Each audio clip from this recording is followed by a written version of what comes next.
हिंदुस्तान एक ऐसा मुल्क है जहां पर मुख्तलिफ किस्म की दस्तकारी की भरमार है। कश्मीर से लेकर केरल और अरुणाचल प्रदेश तक हर रियासत के मेहनती दस्तकारों के जरिए जो चीजें बनाई जाती हैं, वो सब अलग अलग किस्म की और अनोखी होती हैं।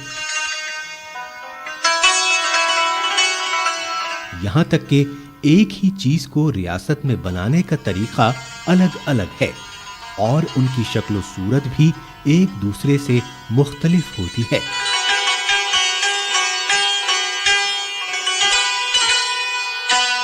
मिसाल के तौर पर कश्मीर में जो कालीन बनाए जाते हैं, उनके डिजाइन वस्त एशिया और तुर्की के डिजाइन से मिलते जुलते हैं।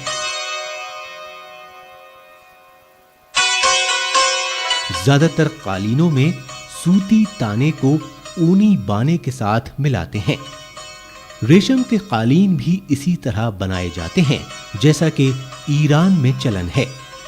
इन कालीनों पर आम तौर से जो डिजाइन बनाए जाते हैं, वो पौधों और फूल पत्तियों के डिजाइन, जियोमेट्रिक शेप्स, शिकार और जानवरों के मनाजिर और गोल डिजाइन वगैरह होते हैं।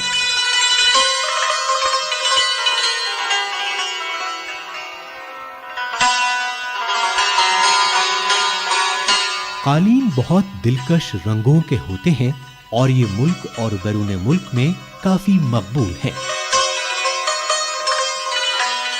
इनकी ज्यादा मांग ने रियासत के बहुत से दस्तकारों के लिए रोजी रोटी की राह हमवार कर दी है, जो कालीन बनाते हैं, डिजाइन करते हैं या बेचते हैं।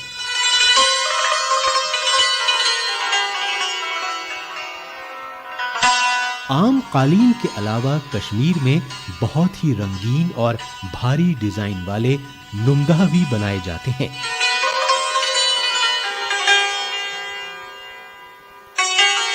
ये रियासत की बहुत ही खास दस्तकारी है जो मुल्क में कहीं और नहीं मिलेगी। ऊन और कॉटन को मिलाकर नुमदा तैयार किए जाते हैं जो बहुत गर्म होते हैं और इसलिए कश्मीर की ठंड के लिहाज से बहुत मुनासिब होते हैं।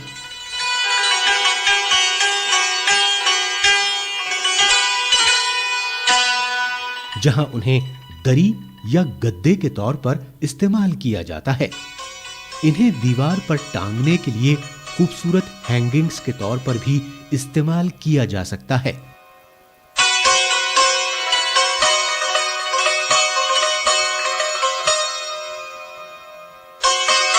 इनके डिजाइन के पैटर्न ज्यादातर चेन स्टिच स्टाइल के वही फूल पत्तियां और बेल बूटे होते हैं जो यहाँ के फिरन में पाए जाते हैं।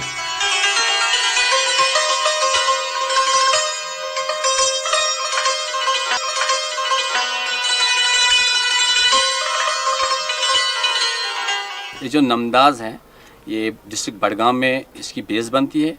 वहाँ से फिर यहाँ ये डिस्ट्रिक्ट श्रीनगर सिटी में आता है। यहाँ इसका काम होता है, एम्ब्रॉयडरी होती है। फिर हम मार्केट में ये आता है, मार्केट में हम फिर इसको सेल करते हैं।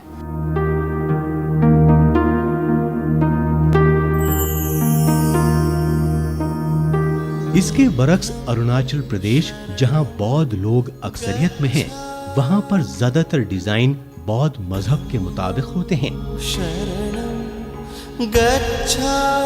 रियासत की फोक कहानियों में जिन चीजों का जिक्र होता है और वो यहाँ के रक्स मौसीकी में दिखाई देते हैं, इन सब का अक्स यहाँ के कालीनों में देखा जा सकता है।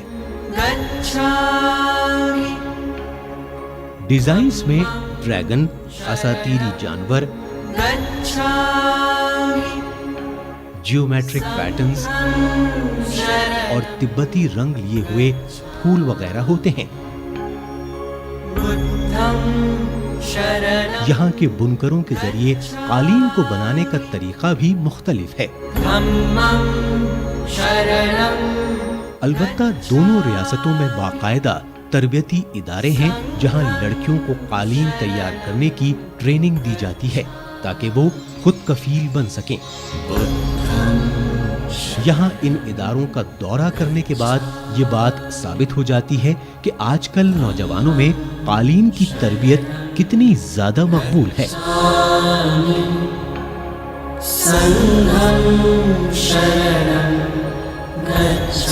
बहरहाल हिंदुस्तान के ज्यादातर कालीन न तो कश्मीर में बनते हैं और न ही अरुणाचल प्रदेश में।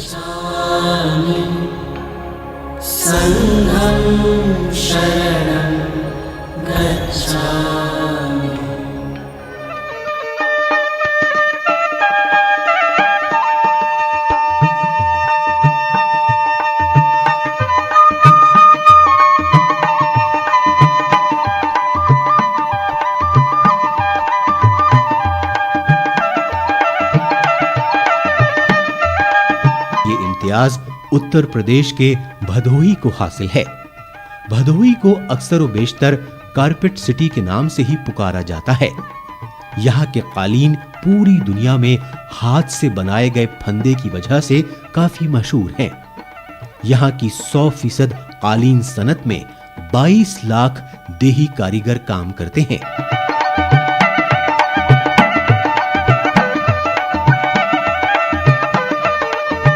कालीन के एक्सपोर्ट से हिंदुस्तान की जो कुल 4400 करोड़ रुपए की आमदनी होती है, उसका तकरीबन 75% हिस्सा भदोही में ही तैयार होता है।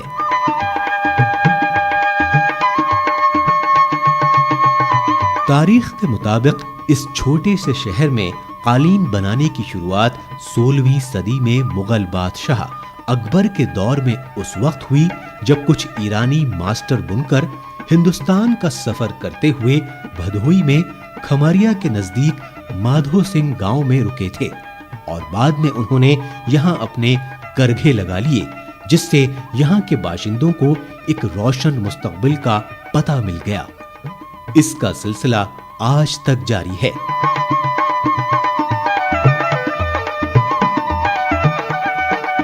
भदोही शहर की ऊबड़ खाबड़ सड़कों, हर तरफ साइकिलों और आजाद घूमते मवेशियों को देखकर लोग इस बात पर यकीन नहीं कर पाते कि यहाँ कालीन सनत से अच्छा खासा मुनाफा होता है और यहाँ के कालीन बनाने वाले वाकई खुशहाल हैं।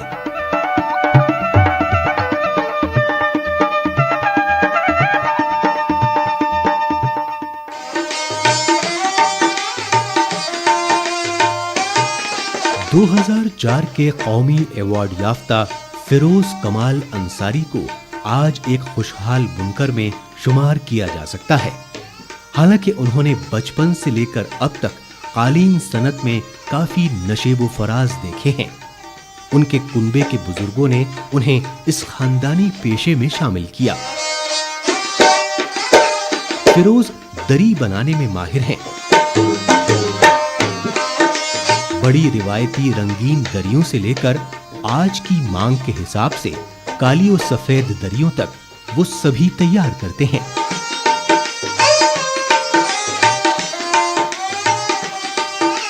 इसके साथ ही वो जानवरों के डिजाइन वाले छोटे छोटे फ्लोर मैट्स,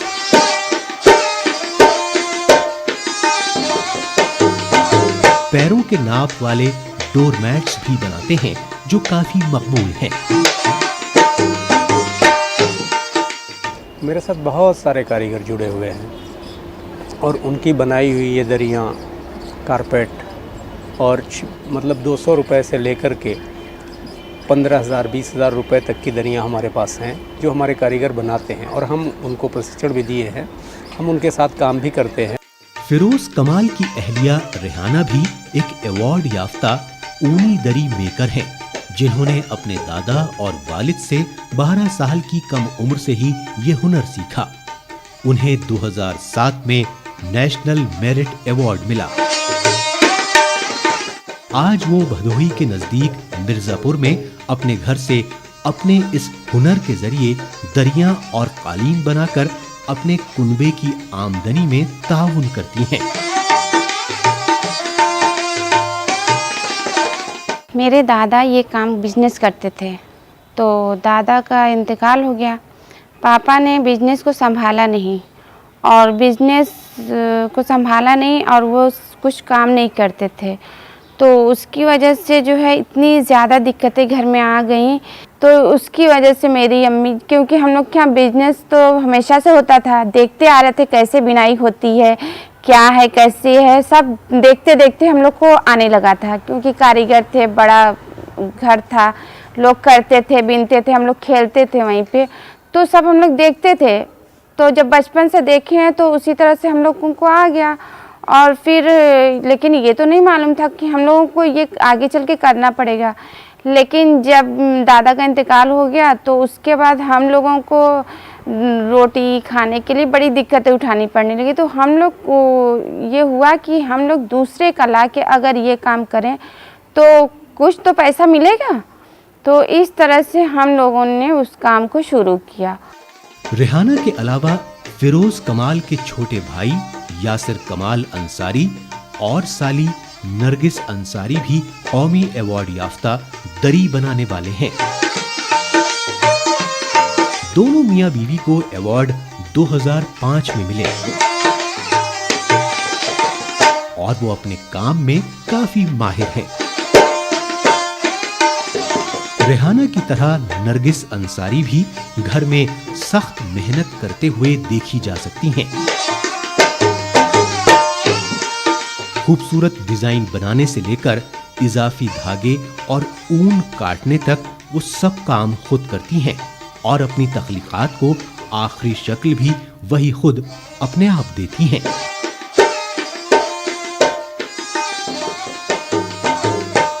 अलबत्ता रेहाना की तरह उन्होंने ये हुनर कम उम्री से नहीं बल्कि अपनी शादी के बाद सीखा, लेकिन इतने कम वक्त में भी उन्होंने इतनी महारत हासिल कर ली कि अवार्ड याफ्तगान की फहरिस्त में अपना नाम दर्ज करा लिया।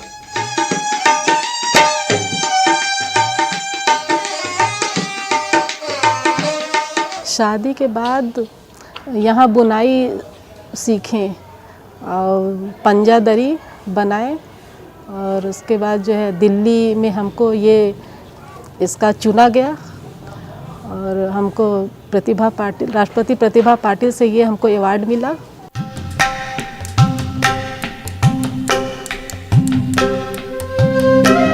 भदोही में सिर्फ दरियां ही नहीं बनती, अलबत्ता बाजार की मौजूदा मांग के हिसाब से ये खूब बिकती हैं। एक और चीज जो भदोही में बहुत ज्यादा बिकती है वो है रुएदार या झबरे कालीन।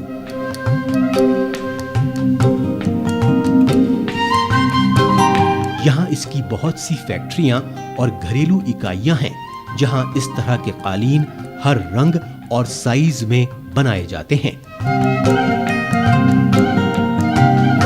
नौजवान से लेकर उम्रदराज सभी इस सनत में लगे हुए हैं। मिसाल के तौर पर 90 बरस के मोहम्मद नसीबुद्दीन ने कालीन बनाना 10 साल की कम उम्र से शुरू किया और उन्हें कभी ये एहसास नहीं हुआ कि उन्हें अपना पेशा तब्दील करना चाहिए। आज हालांकि वो अपनी ज़ईफी के सबब बैठकर सिर्फ कालीन बुनते हैं और दीगर कामों जैसे धागों की रंगाई वगैरह में हाथ नहीं बटा पाते। रंगाई के काम से भी भदोही के कई घरों के चूल्हे जलते हैं।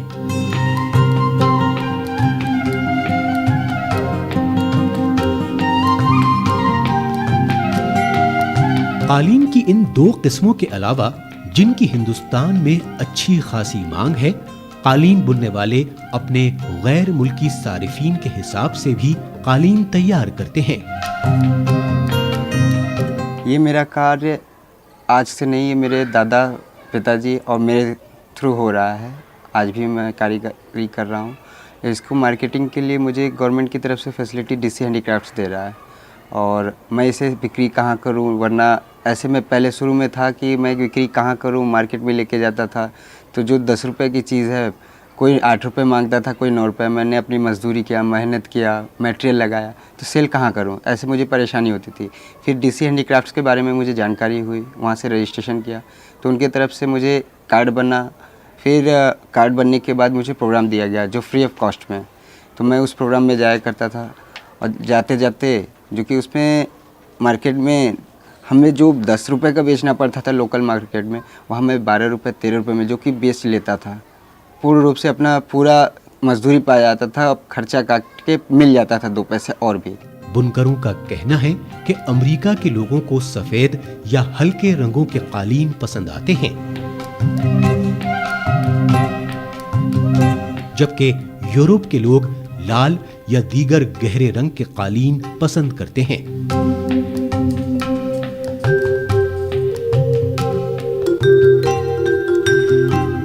कस्टमर्स की मांग के लिहाज से डिजाइनर डिजाइन तैयार करते हैं और उन्हें ठेकेदारों के जरिए बुनकरों को दिया जाता है।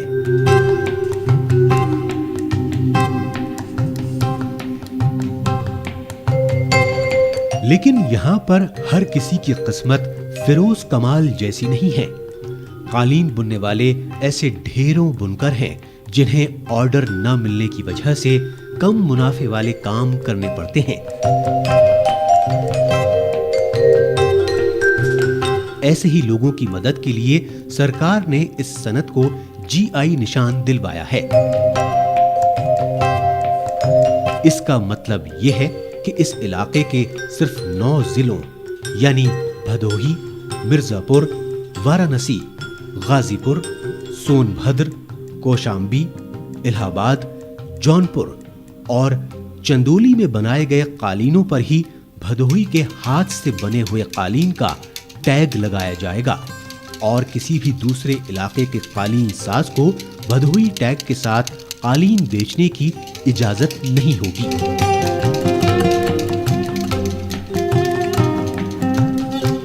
इससे उन धोखेबाजों पर लगाम लगेगी जो भदोही के नाम पर नकली कालीन बेचते हैं।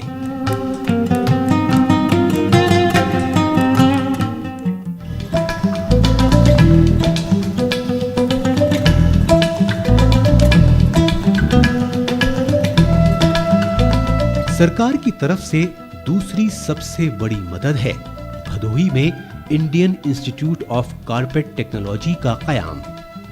एशिया में ये अपनी नौयत का वाहिद इदारा है। इसे टेक्सटाइल मिनिस्ट्री ने शुरू किया था। यहाँ पर कारपेट और टेक्सटाइल टेक्नोलॉजी में बीटेक का कोर्स कराया जाता है, जहाँ पर तलबा को धागे बनाने की टेक्नोलॉजी से लेकर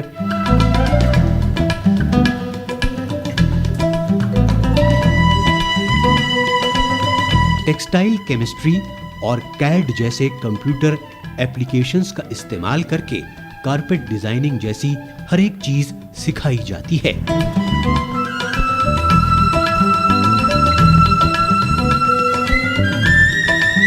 यहाँ पर पढ़ने वाले बच्चों को न सिर्फ ये कि कालीन सनत फौरन अपना लेती है, बल्कि ये बच्चे कालीन बनाने के हर पहलू से बखूबी वाकिफ होते हैं और साथ ही मैनेजमेंट और अशिया बेचने के हुनर से भी पूरी तरह लैस होते हैं।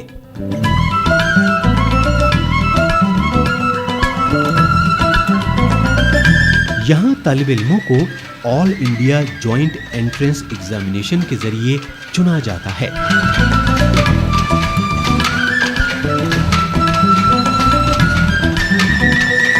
सरकारी इदारा होने की वजह से यहाँ दर्ज फहरिस्त जातो कबाइल और ओबीसी उम्मीदवारों के लिए सीटें रिजर्व होती हैं ताकि उन्हें हुनरमंद बनाकर खुद कफील बनाया जा सके। पूरे हिंदुस्तान से यहाँ तालिब इल्म आते हैं। इसके अलावा ये इदारा तकनीकी एतबार से जदीद कारी में भी ताउन करता है ताकि कालीन बुनकर अपनी पैदावार में इजाफा कर सकें। यहाँ कालीन डिजाइन करना भी सिखाया जाता है और तलबा को रिवायती और जदीद डिजाइन की तरबियत देने के साथ साथ उनकी अपने खुद के डिजाइन बनाने के लिए भी हौसला अफजाई की जाती है। इस इदारे में माहौल दोस्त तरीके से रंगाई, धागे की तैयारी,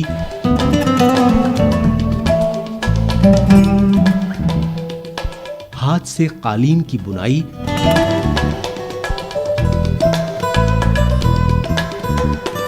मशीनों से भी बुनाई का काम सिखाया जाता है।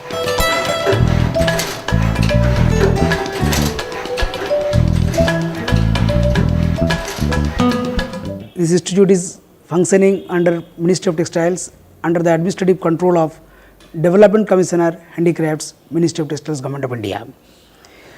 The institute started its course, flagship course, that is Bachelor of Technology in Carpet and Textiles in 2001 with the due affiliation from Gautam Budh Technical University, which was earlier known as Uttar Pradesh Technical University, and approved by All India Council for Technical Education. We started our BTech course in Carpet and Textile Technology in 2001 with 20 seats only, to see that whether demand is there or not. And gradually we increased our seats from 20 to 30 and 30 to 60, and also with the integration of other specializations, which includes home textile technology, advances in carpet technology and textile design technology.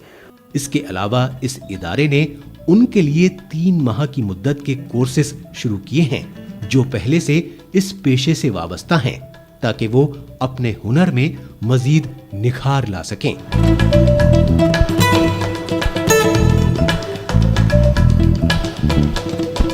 पेशेवर बुनकरों की हौसला अफजाई के लिए course मुकम्मल करने के बाद यहाँ स्टाइपेंड दिया जाता है, ताकि वो मजीद हुनरमंद हो सकें।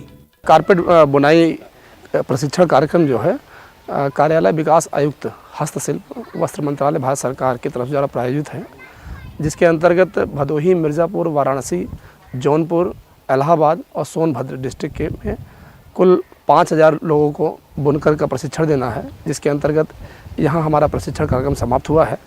यहाँ 50 लोगों को हमने प्रशिक्षण कार्यक्रम दिया है, जिसके अंतर्गत हमने इनको हैंड नॉटेड कारपेट बुनाई का प्रशिक्षण दिया, जो कि पूरे 3 माह का था।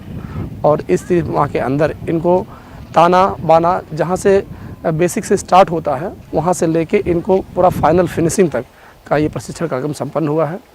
और कार्यक्रम संपन्न करने के पश्चात इस कार्यक्रम में प्रत्येक प्रशिक्षार्थी को 1100 रुपये स्टाइपेंड के रूप में देने का प्रोविज़न है, जो आज इनको वितरण किया जा रहा है।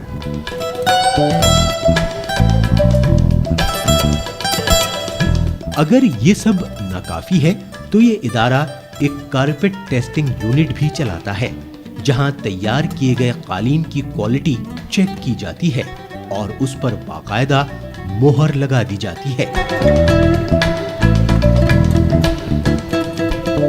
इससे बैरून मुल्क कालीन को एक मखसूस मकाम मिला, क्योंकि अब खरीदार को ये इल्म होता है कि कालीन की क्वालिटी अच्छी है।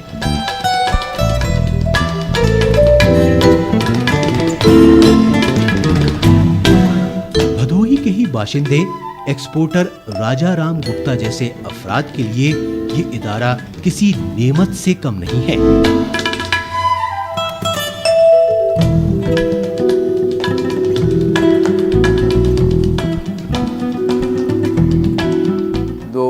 जो कारपेट इंस्टीट्यूट है उसका रोल बहुत बेनिफिशियल रहा हुआ है कारपेट इंडस्ट्री में, क्योंकि इन्होंने कई अच्छे काम किए हैं। पहला बात तो यह है कि ट्रेनिंग कराया हुआ है वीवर्स का, ट्रेनिंग करा रहे हैं लेडीज़ का, टेस्टिंग के लिए बहुत सारा काम किया हुआ है। और सबसे बड़ी बात तो यह है कि इनके यहाँ एजुकेशन पर बड़ा विशेष ध्यान है। यहाँ पर से हर साल अच्छे ग्रेजुएट्स निकल रहे हैं, जो कि कारपेट इंडस्ट्री में भी इन्वॉल्व हैं। टेक्नोलॉजी की जदीदकारी से न सिर्फ बुनकरों की क्वालिटी और हुनर में बेहतरी आई है, बल्कि अब इस पेशे में पढ़ा लिखा तबका भी शामिल हो रहा है, जो इस सनत को अपनी इनफरादी सलाहियत और लियाकत से मजीद परवान चढ़ा रहा है।